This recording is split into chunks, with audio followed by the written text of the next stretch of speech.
කුරුණෑගල නගර සභාවට අවුරුද්දකට බිලියන 2ක පමණ ආදායමක් තියෙනවා. ඒගොල්ලන්ට ඕනුනේ බිස්නස්. හිටපු മന്ത്രിවරු කිසිම විපක්ෂ කාර්යභාරයක් සිද්ධ කරුවේ නැහැ. මේ മന്ത്രിවරු ගත්ත ලැප්ටොප්, එතකොට මේ മന്ത്രിවරු අරන් බෙහෙත් තරම් තියෙනවා. නීතිමය විදියට අපි මේ කටයුතු කරන්න බලාපොරොත්තු වෙනවා. තව മന്ത്രിවරයෙකුට ලක්ෂ 10ක මුදලක් දීලා තියෙනවා. වෛද්‍ය ආධාර සඳහා උපරිම දෙන්න පුළුවන් රුපියල් 25000යි. සත්විති පත්තරේ නැති විස්තරේ.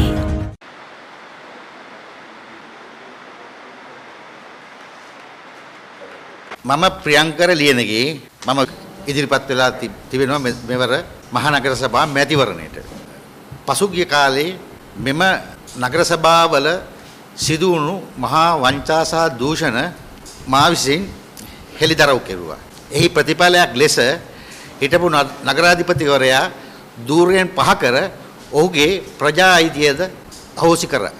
පසුව විවිධ ව්‍යාපාරික ප්‍රජාවකෙන් නාගරික ජනතාවගෙන් බදුගෙම ජනතාවගෙන් සහ සුබපතන්නන්ගෙන් මට ඉල්ලීමක් ලැබුණා මෙවර මැතිවරණයට ඉදිරිපත් වෙන්න කියලා.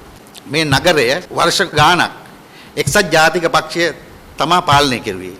නම් වශයෙන් ගත්තොත් ඩී.බී. වෙලගෙදර මැතිතුමා, නොයෙල් සෙරීරත්න මැතිතුමා, ආර්.බී. රැකව මැතිතුමා, නිමල් සිල්වා මැතිතුමා යන නගරාධිපතිවරුන් මෙම නගරයට සුවිශේෂී වැඩ කොටසක් සහ සේවයක් ඉටු කෙරුවා.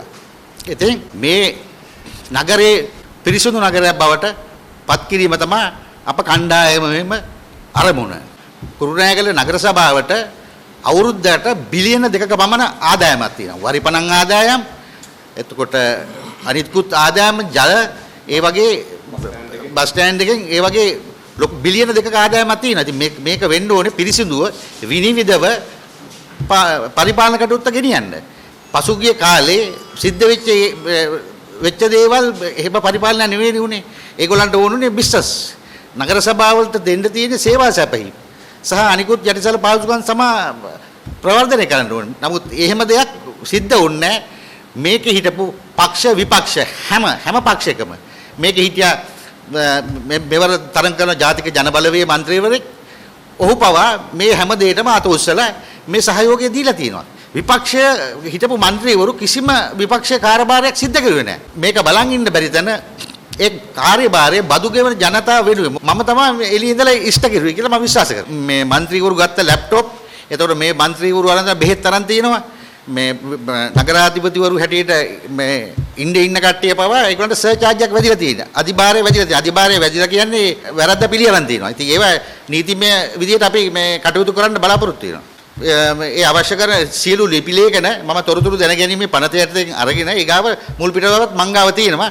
මේ මට නම් මේ අවශ්‍ය නම් ඔබතුමාලට මේ තියෙන්නේ මේකට මේ අතිරික්ත සේවකයන් 300ක් ඉන්නවා. මේගොල්ලන් කරන්නේ උදේට ඇවිල්ලා අර ෆින්ගර් ප්‍රින්ට් එක තියෙනවා. ඊට පස්සේ ෆුට්බෝල් ගහන්න යනවා. ඊට පස්සේ වෙන මොනවා හරි රස්සාවකට යනවා. හවස ඇවිල්ලා අස්සම් කරනවා. ඉතින් මේ නගරේ කොහොමද පිරිසුදු කරන්නේ? 300ක් සේවකයෝ නිකන් පඩි ගන්නනේ. හේතුව මේ නගර සභාව පාලනය කරන්න මධ්‍යම රජයේ බලයක් අවශ්‍ය නැහැ.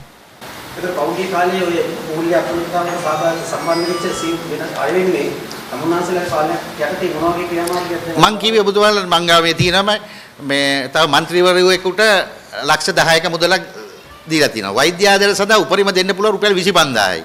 ඒකත් ග්‍රාමලේඛ නිලධාරිතුමා අසං කරලා සහතික කරලා ප්‍රාලේ සර්ටිෆයි කරපුවාන් පස්සේ තමයි ඒක දෙන්න පුළුවන්. එතකොට වෛද්‍ය වාර්තා අවශ්‍ය වෙනවා. නමුත් ලක්ෂ 10ක් මුදලක් ගෙවලා තියෙනවා. ඒකට ඒගොල්ලන්ට සර්චාර්ජ් එක ඇවිල්ලා දැන් කට්ටිය 50000 බැගින් ගෙවාලා එනවා. ඒ කියන්නේ සර්චාර්ජ් එක එනවා කියන්නේ ඒක වරද පිළිගත්තා සමානයි. ඉතින් ඒ තියෙන මේවා ටික ඇත්තට හොඳටම ප්‍රමාණවත්. මම දැන් අධිකරණ ක්‍රියාමාර්ග ගන්න මට පුළුවන්. නමුත් මම ඒක කරන්නේ නැත්තේ එතකොට හිතන්න පුළුවන් මම මේ පරිගණීවී චේතනාවෙන් මේක කරනවා කියලා. ඉතින් අපි බලය ගත්තට පස්සේ මේ ඒක අපි ඉදිරියට කරගෙන මොකද බලයක් නැතුව මම මේ මෙච්චර කල් මේ වැඩේ කෙරුවේ. කවුරුත් මේකට ඉදිරිපත් වෙන්නේ නැති කලක තමයි මම මේක මැදිහත් වෙලා නාගරික බදු ගෙවන්නන් වෙනුවෙන් තමයි මම පෙනී හිටියේ.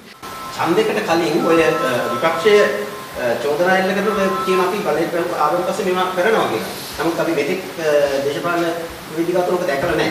ඒ සමුන්නාසල 30 ක්‍රියාමාර්ගයෙන් අනුගමනය කරනවා. දැන් බලයට එන්නේ නැතුවනේ මම එළියේ ඉඳලා මේ වැඩේ කෙරුවේ.